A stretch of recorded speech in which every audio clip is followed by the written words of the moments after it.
There comes a moment in every life when holding on becomes more painful than letting go. When the very person who once brought you joy now drains your peace. When love becomes a prison rather than freedom. When your emotional investment yields nothing but suffering. This is not a moment of weakness. This is a moment of profound awakening. The ancient Stoics understood this truth with crystalline clarity. Emotional detachment is not the absence of feeling, but the mastery of it. It is not coldness, but wisdom. It is not rejection, but liberation. Marcus Aurelius, the philosopher, emperor, wrote in his Meditations that we suffer more in imagination than in reality. How many sleepless nights have you spent replaying conversations, analyzing their words, searching for hidden meanings in their silence? How much of your precious energy has been poured into someone who remains indifferent to your existence? The Stoics teach us that this suffering is optional, that we possess within ourselves the power to reclaim our peace, our dignity, and our inner strength through the ancient art of emotional detachment. This is not about becoming heartless or numb. It's about becoming free. Free from the tyranny of uncontrolled emotions, free from the desperate need for validation, free from the endless cycle of hope and disappointment that keeps us chained to those who do not cherish us. Today, you will learn 15 profound Stoic rules that will transform your relationship with attachment itself, teaching you to love without losing yourself, to care without compromising your peace, and to release what no longer serves you with the grace of a philosopher and the strength of a warrior. Asterisk. The first rule of emotional detachment begins with a fundamental recognition that Marcus Aurelius carved into the very foundation of Stoic wisdom. You cannot control others, only yourself. When you find yourself emotionally entangled with someone who does not reciprocate your feelings, your mind becomes a battlefield where you fight an enemy that exists only in your imagination. The person you're attached to is living their life, making their choices, following their own path, completely independent of your emotional investment in them. Seneca reminds us that we are disturbed not by things themselves, but by our judgments about those things. The moment you truly accept that their feelings, their choices, their presence or absence in your life is entirely beyond your control, you begin to reclaim your power. This is not resignation. This is liberation. Focus your energy on what you can control, your thoughts, your reactions, your decisions, and your path forward. When you stop trying to control the uncontrollable, you discover the immense power that lies in mastering what is truly yours. The second rule demands that you cease the futile practice of seeking validation from someone who has already shown you their true intentions through their actions. Epictetus taught that we are actors in a play written by fate, and our job is not to choose our role, but to play it with virtue and dignity. When someone consistently shows you through their behavior that you are not a priority in their life, believe them. Their actions are their truth, not their words, not their occasional moments of kindness, not the memories you cling to from better times. The Stoic philosopher understands that seeking validation from those who withhold it is like trying to draw water from an empty well. You will exhaust yourself in the process and remain thirsty. Instead, become your own source of validation.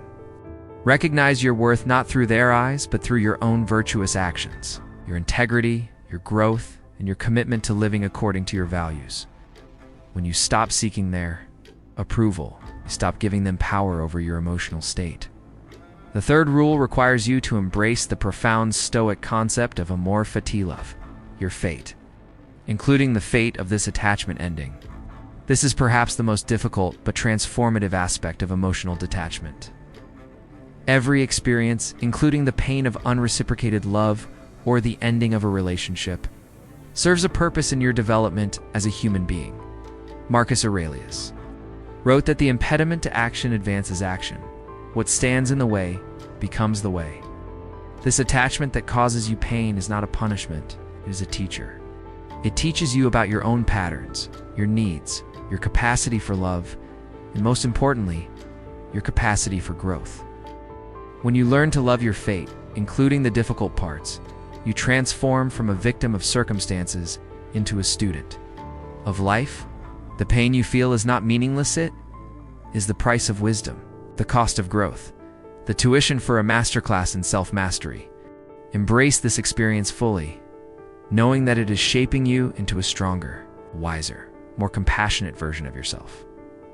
The fourth rule centers on the Stoic practice of negative visualization, imagining the loss of what you cherish to appreciate what you have and prepare for what you cannot control. Seneca regularly practiced this mental exercise, imagining the loss of his wealth, his position, even his life, not to become pessimistic, but to become resilient. Apply this same principle to your emotional attachments. Visualize your life without this person, not as a catastrophe, but as a different chapter in your story. See yourself thriving, growing, finding peace and happiness independent of their presence. This mental rehearsal serves two purposes. It reduces the shock and devastation if they do leave your life, and it reminds you that your happiness, your worth, and your future do not depend on one person's presence or absence. When you regularly practice seeing yourself as whole and complete without them, you begin to embody that wholeness in reality. Stop clinging with desperation and start relating from a place of strength and choice. The fifth rule demands that you stop making excuses for someone who consistently fails to meet you halfway in the relationship. The Stoics believed in facing reality with unflinching honesty, and this includes the reality of how others treat you.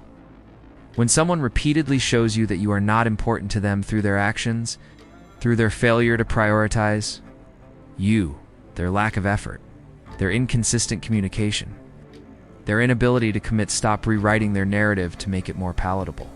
Epictetus taught that we suffer when we demand that reality be different from what it is. You cannot love someone into loving you back.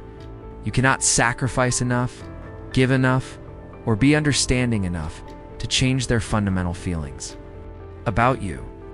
The energy you spend making excuses for their behavior is energy stolen from your own growth and happiness. Accept what is, not what you wish it could be. When you stop making excuses for others, you stop making excuses for accepting less than you deserve. The sixth rule requires mastering the art of non-reactivity, a cornerstone of Stoic philosophy. When someone you're attached to triggers your emotions through their words, their actions, or their silence, your first instinct may be to react immediately. This reaction often comes from a place of fear, insecurity, or the desperate need to control the situation. However, Marcus Aurelius taught that between stimulus and response lies a space, and in that space lies your power. When you feel the urge to react emotionally, pause, take a deep breath. Ask yourself, what would a wise person do in this situation? Often, the most powerful response is no response at all. This doesn't mean suppressing your emotions or pretending you don't care. It means acknowledging your feelings without being controlled by them. When you master non-reactivity, you maintain your dignity, your peace, and your power. You respond from a place of wisdom rather than wound, from strength rather than desperation. Others will respect you more, and more importantly, you will respect yourself.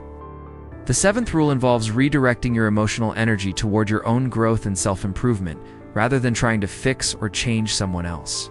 Seneca wrote that every new beginning comes from some other beginning's end. It's the end of.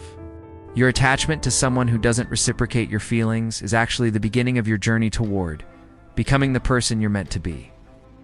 Instead of spending your mental and emotional energy analyzing their behavior, planning how to win them back, or trying to understand their motivations, invest that same energy in yourself. Read books that expand your mind, develop skills that advance your career, engage in activities that bring you joy, cultivate relationships with people who actually value your presence. When you redirect your focus from trying to change someone else to improving yourself, you not only become more attractive and confident, but you also build a life so fulfilling that their absence becomes irrelevant. Self-improvement is the ultimate form of detachment. It shifts your focus from external validation to internal growth. The eighth rule teaches you to find strength in solitude rather than fearing it. Many people remain attached to unsuitable partners or friends because they fear being alone more than they fear being unhappy.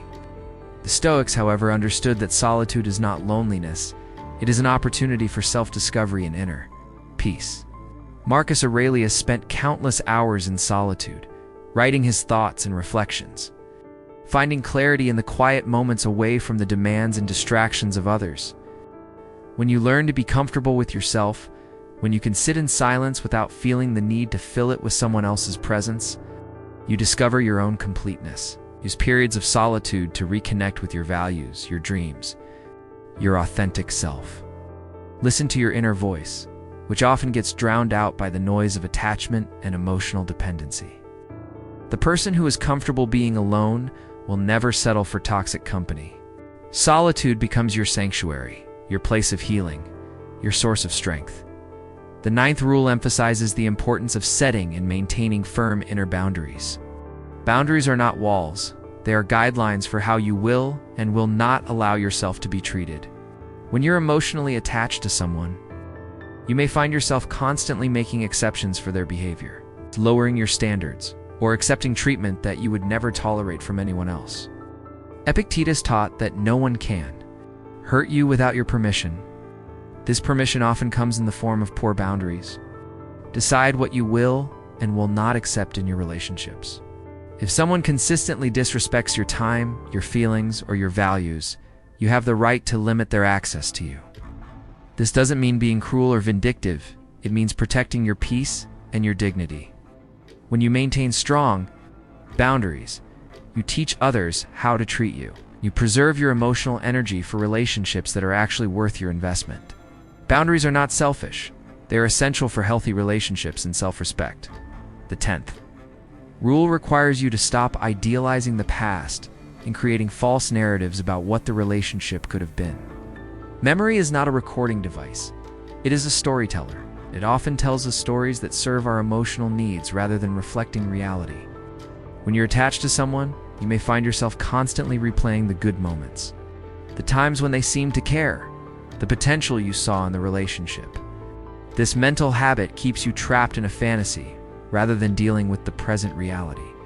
Seneca warned against living in the past, noting that it robs us of our present moment and our future possibilities. The relationship you're mourning may never have existed in the way you remember it. The person you're attached to may never have been the person you thought they were. Accept the relationship for what it actually was, not what you hoped it could become. When you stop living in the past, you free yourself to create a better future. The present moment is the only moment you can actually influence.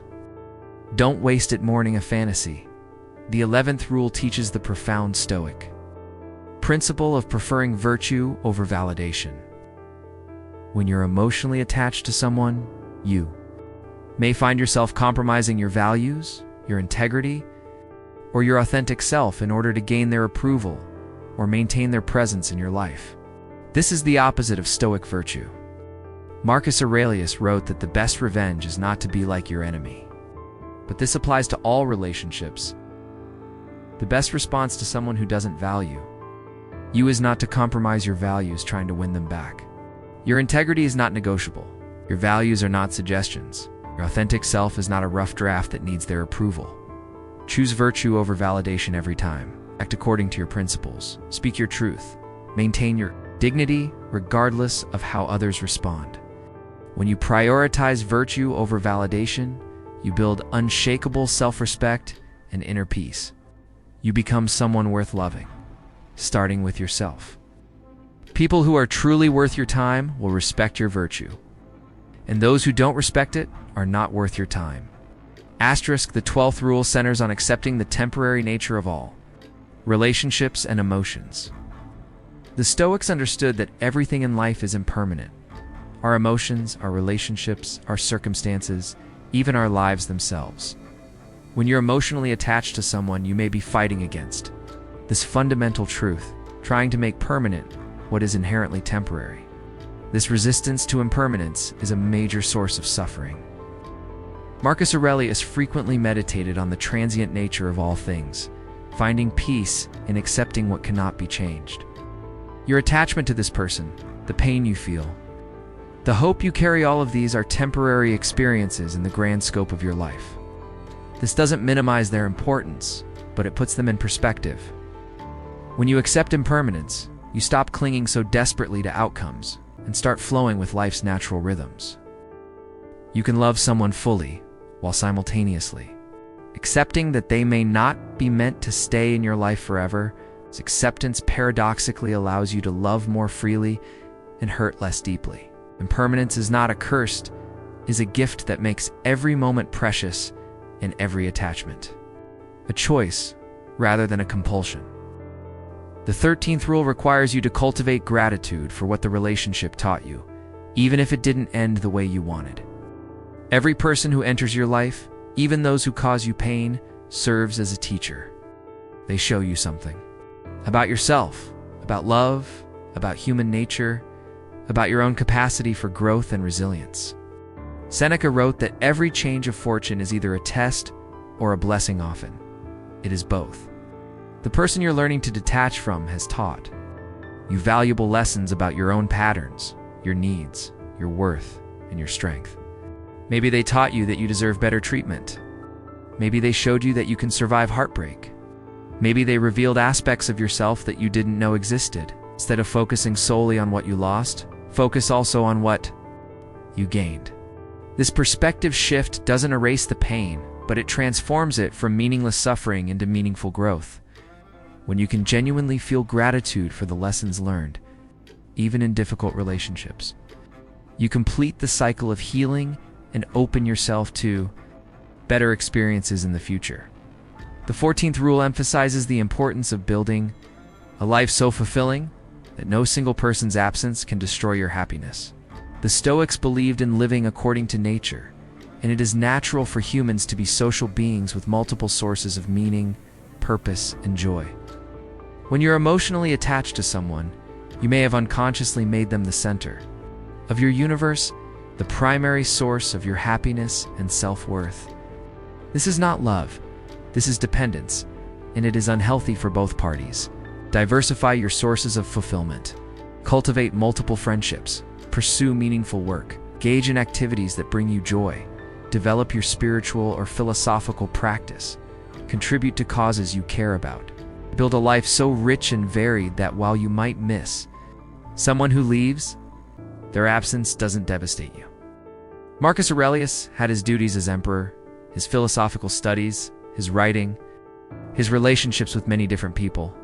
He wasn't dependent on any single person for his sense of purpose or worth. When you build a full life, you relate to others from a place of abundance rather than scarcity, from choice rather than need. This makes you more attractive to others and more resilient when relationships end. The 15th and final rule teaches you to trust the process of life and have faith that letting go leads to something better. The Stoics believed in the logos, the rational order of the universe, and trusted that everything happens for a reason, even when that reason isn't immediately apparent. When you're in the midst of detaching from someone, it can feel like you're losing everything. But Seneca taught that what seems like loss is often redirection. The relationship that's ending may be making space for something better to enter. Your life, the person you're releasing, may not have been right for you, even if they felt right at the time. Trust that the universe has a plan for you that is better than anything you could have imagined.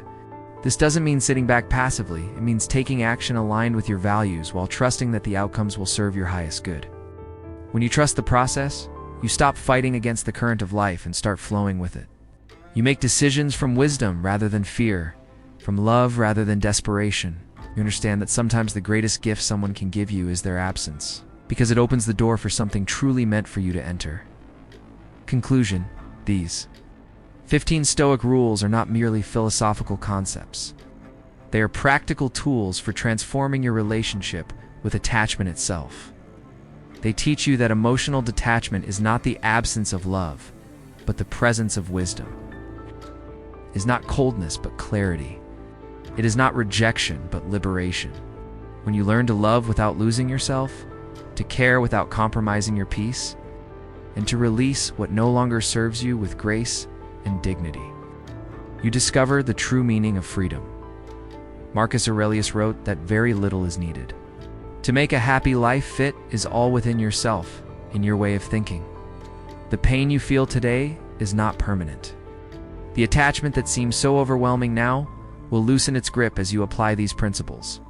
The person you're learning to detach from may never understand the gift they're giving you by not reciprocating your feelings there, forcing you to find your own completeness, your own strength, your own path to happiness. Remember that detachment is not a destination, but a practice. There will be days when you feel strong and free, and days when the old patterns try to reassert themselves. This is normal and human. Be patient with yourself. Be kind to yourself. Be proud of yourself for choosing growth over stagnation, wisdom over wishful thinking, self-respect over self-sacrifice. The 15 Stoic habits you've learned today are your roadmap to emotional freedom.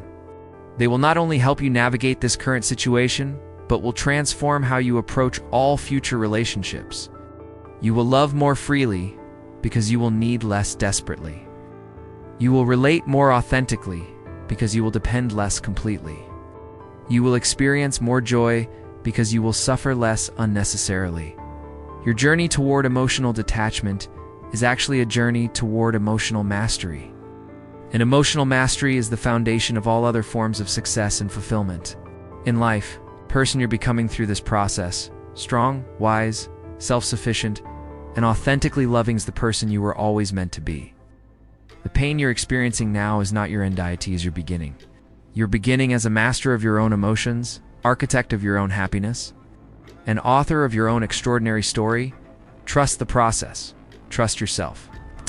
Trust that on the other side of this attachment lies something far more beautiful than anything you're leaving behind, the unshakable peace and power that comes from being truly, completely, magnificently free.